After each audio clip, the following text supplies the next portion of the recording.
నమస్తే welcome to 929 TV నేను ప్రియాంక భారతదేశ సైనిక పారిశ్రామిక ఘట్టం రానే వచ్చింది రక్షణ ఉత్పత్తి 1.78 లక్షల కోట్లకు చేరింది భారత్ ఇకపై కేవలం ఆయుధాలు కొనుగోలు చేసే దేశంగా మాత్రమే మిగలబోదా దశాబ్దాలుగా విదేశీ ట్యాంకులు విదేశీ యుద్ధ విమానాలు విదేశీ మిసైళ్లు విదేశీ రాడార్లపై ఆధారపడిన దేశం ఇప్పుడు ప్రపంచానికి ఆయుధాలు అమ్మే స్థాయికి ఎదుగుతోందా భారత రక్షణ తయారీ రంగంలో జరుగుతున్న మార్పు కేవలం ఆర్థిక కథ కాదు ఇది దేశానికి వ్యూహాత్మక శక్తి దౌత్య ప్రభావం మరియు ప్రపంచ స్థాయి సైనిక గుర్తింపును తీసుకొచ్చే పెద్ద పరిణామంగా మారుతోంది ఇటీవలి సంవత్సరాల్లో భారత రక్షణ ఉత్పత్తి వేగంగా పెరిగింది గత 5 ఏళ్లలో రక్షణ ఉత్పత్తి దాదాపు రెట్టింపైందని గణాంకాలు చెబుతున్నాయి రాడార్ ఉత్పత్తి 100% కంటే ఎక్కువ పెరిగింది గత దశాబ్దాన్ని చూస్తే భారత రక్షణ తయారీ వ్యవస్థ 4 రెట్లకు పైగా విస్తరించినట్లు నివేదికలు చెబుతున్నాయి కానీ ఇక్కడ అసలు కథ నంబర్లో లేదు అసలు కథ ఏమిటంటే భారత్ ఇప్పుడు తన రక్షణ శక్తిని కొనుగోలు చేయటం నుంచి తన రక్షణ శక్తిని తయారు చేయటం వైపు కదులుతోంది ఇక్కడే అసలు మలుపు మొదలవుతుంది దశాబ్దాలుగా భారత్ ప్రపంచంలోనే అతిపెద్ద ఆయుధ దిగుమతిదారుల్లో ఒకటిగా ఉంది సబ్మెరైన్లు కావాలి అంటే విదేశం యుద్ధం విమానాలు కావాలి అంటే విదేశం ఎయిర్ డిఫెన్స్ సిస్టమ్స్ కావాలి అన్నా విదేశం భారీ ఆర్టిలరీ ఇంజన్లు సెన్సార్లు ఆధునిక ఎలక్ట్రానిక్స్ వీటిలో చాలా భాగం కోసం భారత్ విదేశీ సరఫరాలపైనే ఆధారపడాల్సి వచ్చింది ఇది సాధారణ కొనుగోలు సమస్య కాదు ఇది వ్యూహాత్మక బలహీనత యుద్ధం వచ్చినప్పుడు మీరు శత్రువుపై దృష్టి పెట్టాల్సింది పోయి మీ సరఫరాదారులపై దృష్టి పెట్టాల్సి వస్తుంది స్పేర్ పార్ట్స్ వస్తాయా మిసైళ్లు సమయానికి అందుతాయా ఇంజిన్ మెయింటెనెన్స్ కోసం అనుమతి వస్తుందా ఎవరో ఒక దేశం మధ్యలో ఒత్తిడి తెస్తుందా అనే ప్రశ్నలు తలెత్తుతున్నాయి ఇదే ఇంపోర్ట్ డిపెండెన్సీ యొక్క అసలు ప్రమాదం అంతేకాదు విదేశీ రక్షణ కొనుగోళ్లలో ఖర్చు కూడా పెరుగుతూ ఉంటుంది ఒక ఒప్పందం మొదట ఒక ధరకు కుదిరినా చివరికి డెలివరీ సమయానికి అవి 2 రెట్లు 3 రెట్లు పెరిగిన ఉదాహరణలు కూడా ఉన్నాయి ఐఎన్ఎస్ విక్రమాదిత్య విషయంలో కూడా మొదటి అంచనాల కంటే ఖర్చు భారీగా పెరిగిన అంశం చాలాసార్లు చర్చకు వచ్చింది ఇంకా ముఖ్యమైనది టెక్నాలజీ ఏ దేశం కూడా తన అత్యంత కీలకమైన కోర్ టెక్నాలజీని పూర్తిగా ఇవ్వదు మీరు ప్లాట్ఫామ్ కొనొచ్చు మీరు ఆయుధం కొనొచ్చు కానీ దాని హృదయమైన ఇంజిన్ టెక్నాలజీ అధునాతన సెన్సార్లు critical electronics source codes propulsion secrets ఇవన్నీ సాధారణంగా వాళ్ల చేతుల్లోనే ఉంటాయి దీనివల్ల దేశీయ పరిశ్రమ బలహీనంగా ఉంటుంది డబ్బు బయటకు వెళ్తుంది ఉద్యోగాలు బయట దేశాల్లో సృష్టించబడతాయి మన పరిశ్రమ నేర్చుకునే అవకాశం కోల్పోతుంది ఇప్పుడు భారత్ ఈ చక్రాన్ని విరగదీయడానికి ప్రయత్నిస్తోంది 2014 తర్వాత రక్షణ రంగంలో ఆత్మనిర్భర్ భారత్ లక్ష్యంతో పెద్ద మార్పులు మొదలయ్యాయి పాజిటివ్ ఇండిజినేషన్ లిస్ట్ తీసుకొచ్చి వేలాది రక్షణ ఉత్పత్తులపై ఇకపై దిగుమతి చేయకుండా దేశీయంగా తయారు చేయాలనే దిశగా నిర్ణయాలు తీసుకున్నారు అంటే భారత పరిశ్రమ తయారు చేయగలిగే వస్తువులను విదేశాల నుంచి కొనకూడదు ఇది చిన్న నిర్ణయం కాదు ఇది దేశీయ పరిశ్రమకు ఒక స్పష్టమైన హామీ మీరు తయారు చేయండి మేము కొనుగోలు చేస్తాం ఇదే రక్షణ తయారీ ఇకోసిస్టమ్ కు బలమైన పునాది దీంతో పాటు రక్షణ కొనుగోలు విధానాల్లో సంస్కరణలు తీసుకొచ్చారు డొమెస్టిక్ సోర్సింగ్ ను సులభం చేశారు ఎఫ్డిఐ నిబంధనలు సడలించారు రక్షణ రంగంలో విదేశీ పెట్టుబడులకు మార్గం విస్తరించారు 74% వరకు ఆటోమేటిక్ రూట్ లో ఎఫ్డిఐకి అనుమతి ఇవ్వడం ద్వారా విదేశీ టెక్నాలజీ పెట్టుబడి భాగస్వామ్యాలకు అవకాశం కల్పించారు దీని ఫలితంగా రక్షణ రంగంలో ఎఫ్డిఐ ఇన్ఫ్లో వేల కోట్ల రూపాయల స్థాయికి చేరింది ఇంకా ఒక ముఖ్యమైన సంఖ్య 2015లో దేశంలో డిఫెన్స్ ఇండస్ట్రియల్ లైసెన్స్ 2058 ఉండగా 2026 మార్చి నాటికి అవి 834కు పెరిగినట్లు నివేదికలు చెబుతున్నాయి అంటే ప్రైవేట్ కంపెనీలు రక్షణ రంగంలోకి వేగంగా వస్తున్నాయి ఇప్పటి వరకు భారత రక్షణ ఉత్పత్తి ఎక్కువగా HAL BAL ordnance factory board ఇతర డిఫెన్స్ పిఎస్యుల చుట్టూ తిరిగేది అంటే మొత్తం వ్యవస్థ ప్రభుత్వ రంగం ఆధారంగా ఉండేది కానీ ఇప్పుడు పరిస్థితి మారుతోంది ప్రైవేట్ రంగం కూడా బలంగా ప్రవేశిస్తోంది ఇప్పటికే భారత రక్షణ ఉత్పత్తిలో దాదాపు 4వ వంతు ప్రైవేట్ సెక్టార్ నుంచి వస్తోందని అంచనాలు చెబుతున్నాయి Tata advanced systems aerospace structures aircraft components military systems తయారీలో కీలక పాత్ర పోషిస్తోంది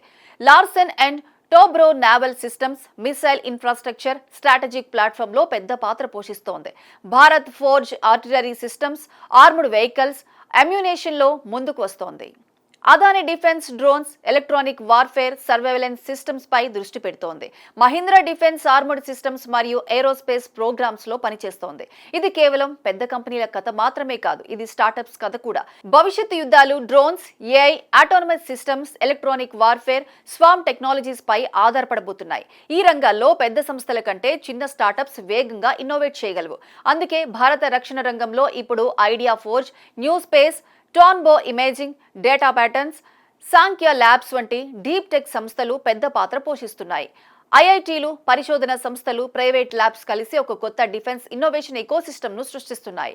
ఇది ఎందుకు ముఖ్యమంటే భవిష్యత్తు యుద్ధంలో గెలిచేది కేవలం పెద్ద ట్యాంకులు ఉన్న దేశం కాదు. సెన్సార్లు తయారు చేసే దేశం, డ్రోన్లు తయారు చేసే దేశం, ఏఐ బేస్డ్ టార్గెటింగ్ సిస్టమ్స్ తయారు చేసే దేశం, ఎలక్ట్రానిక్ వార్ఫేర్ లో ముందున్న దేశం, అటానమస్ స్వామ్ సిస్టమ్స్ అభివృద్ధి చేసే దేశం. భారత్ ఇప్పుడు ఆ దిశగా పునాది వేస్తోంది. కానీ ఈ కథలో అత్యంత బలమైన భాగం ఎక్స్పోర్ట్స్, దక్షిణ ఎగుమతులు. 2013-14లో భారత రక్షణ ఎగుమతులు కేవలం 686 కోట్ల రూపాయల స్థాయిలో ఉండగా ఇప్పుడు అవి వేల కోట్ల నుంచి దశల వేల కోట్ల స్థాయికి పెరిగాయి. కొన్ని నివేదికల ప్రకారం రక్షణ ఎగుమతులు 50 రెట్లకు పైగా పెరిగినట్లు తెలుస్తోంది. ఇది ఎందుకు పెద్ద విషయం? ఎందుకంటే దేశీయంగా తయారు చేసుకోవడం ఒక దశ, కానీ ఇతర దేశాలు మీ ఆయుధాలు కొనడం మరో దశ. అది మీ ఉత్పత్తులపై నమ్మకాన్ని చూపిస్తుంది, మీ ఆయుధాలు అఫోర్డబుల్ అని చూపిస్తుంది, మీ టెక్నాలజీ రిలయబుల్ అని చూపిస్తుంది, మీ డెలివరీ క్రెడిబుల్ అని నిరూపిస్తుంది. ఇక్కడే స్ట్రాటజిక్ ఇన్ఫ్లుయెన్స్ మొదలవుతుంది. ఒక దేశం మీ మిసైల్ సిస్టమ్ కొనుగోలు చేస్తే అది కేవలం బిజినెస్ డీల్ కాదు, అది long term military relationship. Training ఉంటుంది, మెయింటెనెన్స్ ఉంటుంది, స్పేర్ పార్ట్స్ ఉంటాయి, అప్గ్రేడ్స్ ఉంటాయి, జాయింట్ ఎక్సర్సైజెస్ ఉంటాయి, స్ట్రాటజిక్ డైలాగ్ ఉంటుంది. అంటే ఆయుధ ఎగుమతులు దౌత్య సంబంధాలు లోతుగా మార్చగలవు. బ్రహ్మోస్ దీనికి మంచి ఉదాహరణ. భారత్ బ్రహ్మోస్ ను ఫిలిప్పీన్స్ కు సరఫరా చేయడం చైనా దృష్టిలో కేవలం ఆర్మ్స్ డీల్ కాదు, అది సౌత్ చైనా సీ ప్రాంతంలో పవర్ బ్యాలెన్స్ ను ప్రభావితం చేసే విషయం. అదేవిధంగా ఇండోనేషియా లేదా ఇతర దేశాలతో బ్రహ్మోస్ చర్చలు ముందుకు వెళ్తే అది ఇండో పసిఫిక్ లో భారత వ్యూహాత్మక ప్రభావాన్ని పెంచుతుంది. సైప్రస్ లేదా గ్రీస్ వంటి దేశాలతో రక్షణ చర్చలు జరిగితే అది టర్కీ వంటి దేశాలకు కూడా వ్యూహాత్మక సంకేతం ఇస్తుంది. అంటే డిఫెన్స్ ఎక్స్పోర్ట్స్ కేవలం డబ్బు సంపాదించే మార్గం కాదు, అవి ఇన్ఫ్లుయెన్స్ ఎక్స్పోర్ట్ చేసే మార్గం. ఇప్పటి వరకు అమెరికా ఇదే చేసింది, ఫ్రాన్స్ ఇదే చేసింది, రష్యా ఇదే చేసింది, ఇజ్రాయెల్ కూడా ఇదే చేసింది. ఇప్పుడు భారత్ కూడా ఆ దిశగానే అడుగులు వేస్తోంది. ప్రపంచానికి భారత ఆయుధ వ్యవస్థలు ఎందుకు ఆకర్షణీయంగా మారుతున్నాయి? మొదటిది అఫోర్డబిలిటీ. పాశ్చాత్య ఆయుధాలు చాలా ఖరీదైనవి. రెండోది రిలయబిలిటీ. చైనా ఆయుధాల చౌకగా ఉంటాయి, కానీ రిలయబిలిటీపై అనేక దేశాలకు సందేహాలుంటాయి. మూడవది స్ట్రాటజిక్ అటానమీ. అమెరికా ఆయుధాలు కొనుగోలు చేస్తే వాటితో political strings, end use monitoring, sanctions risks ఉంటాయి. భారత్ మాత్రం చాలా దేశాలకు ఒక మధ్య మార్గంగా కనిపిస్తోంది. క్వాలిటీ ఉంది, కాస్ట్ రీజనబుల్ గా ఉంది, పొలిటికల్ బ్యాగేజ్ తక్కువ. దీనివల్ల భారత రక్షణ ఎగుమతులకు కొత్త మార్కెట్ తెరుచుకుంటోంది. అయితే ఈ ప్రయాణంలో సవాళ్లు లేవా? ఉన్నాయి. ఇప్పటికీ భారత్ అనేక కీలక రంగాల్లో దిగుమతులపై ఆధారపడుతోంది. Aero engines, advanced sensors, high end electronics, semiconductor, great defence components, jet engine technology, submarine propulsion, ఈ రంగాల్లో ఇంకా విదేశాలపై ఆధారపడే పరిస్థితి ఉంది. భారత్ ఇంకా ప్రపంచంలో పెద్ద రక్షణ దిగుమతిదారుల్లో ఒకటే. అందుకే ఈ పురోగతిని అతిశయోక్తిగా చూడకూడదు, కానీ దీన్ని తక్కువగా కూడా అంచనా వేయకూడదు. ఎందుకంటే మొదటిసారి భారత రక్షణ రంగం కేవలం కొనుగోలు వ్యవస్థగా కాకుండా తయారీ, ఆవిష్కరణ, ఎగుమతి, వ్యూహాత్మక ప్రభావం కలిగిన ఎకోసిస్టమ్ గా మారుతోంది. భారత్ ఇప్పుడు ఒక మిలిటరీ ఇండస్ట్రియల్ ఎకోసిస్టమ్ నిర్మిస్తోంది. ప్రభుత్వం పాలసీ ఇస్తోంది, ప్రైవేట్ రంగం క్యాపిటల్ మరియు మ్యానుఫ్యాక్చరింగ్ ఇస్తోంది, స్టార్టప్స్ ఇన్నోవేషన్ ఇస్తున్నాయి, ఐఐటీలు రీసెర్చ్ ఇన్స్టిట్యూషన్స్ టెక్నాలజీ ఇస్తున్నాయి, ఆర్మ్డ్ ఫోర్సెస్ ఆపరేషనల్ ఫీడ్బ్యాక్ ఇస్తున్నాయి, ఎక్స్పోర్ట్స్ దౌత్య ప్రభావం తెస్తున్నాయి. ఇవన్నీ ఒకే దిశగా కదిలితే అది కేవలం రక్షణ రంగాన్ని మాత్రమే కాదు, దేశ ఆర్థిక వ్యవస్థను కూడా మార్చగలదు. ఉద్యోగాలు వస్తాయి, హైటెక్ మ్యానుఫ్యాక్చరింగ్ పెరుగుతుంది, సప్లై చైన్స్ దేశంలోనే ఏర్పడతాయి, ఎంఎస్ఎంఈలు బలపడతాయి, ఇంజనీరింగ్ టాలెంట్ దేశంలోనే ఉపయోగపడుతుంది, మరియు అత్యవసర సమయంలో దేశం విదేశీ సరఫరాదారుల కోసం ఎదురు చూడాల్సిన అవసరం తగ్గుతుంది. మొత్తంగా చూస్తే భారత రక్షణ ఉత్పత్తి పెరుగుదల కేవలం పిఐబి చార్ట్ లో కనిపించే నెంబర్ కాదు, ఇది స్వయం సమృద్ధి కథ, ఇది వ్యూహాత్మక స్వతంత్ర కథ, ఇది డ్రైన్ ఆఫ్ వెల్త్ నుంచి క్రియేషన్ ఆఫ్ క్యాపబిలిటీకి మారుతున్న కథ, ఇది ఇంపోర్ట్ ఆఫ్ పవర్ నుంచి ఎక్స్పోర్ట్ ఆఫ్ ఇన్ఫ్లుయెన్స్ కి మారుతున్న కథ. మరి భారత్ నిజంగా రక్షణ తయారీలో ప్రపంచ శక్తిగా ఎదగలుగుతుందా? బ్రహ్మోస్ లాంటి ఆయుధాలు భారత దౌత్య ప్రభావాన్ని మరింత పెంచుతాయా? Private sector, startups, IIT ecosystem కలిసి భవిష్యత్ యుద్ధాలకు కావాల్సిన డ్రోన్లు, ఏఐ, ఎలక్ట్రానిక్ వార్ఫేర్ సిస్టమ్స్ తయారు చేయగలవా? ఏరో ఇంజిన్స్, అడ్వాన్స్డ్ సెన్సార్స్ వంటి క్రిటికల్ టెక్నాలజీస్ లో భారత్ స్వయం సమృద్ధి సాధించగలదా?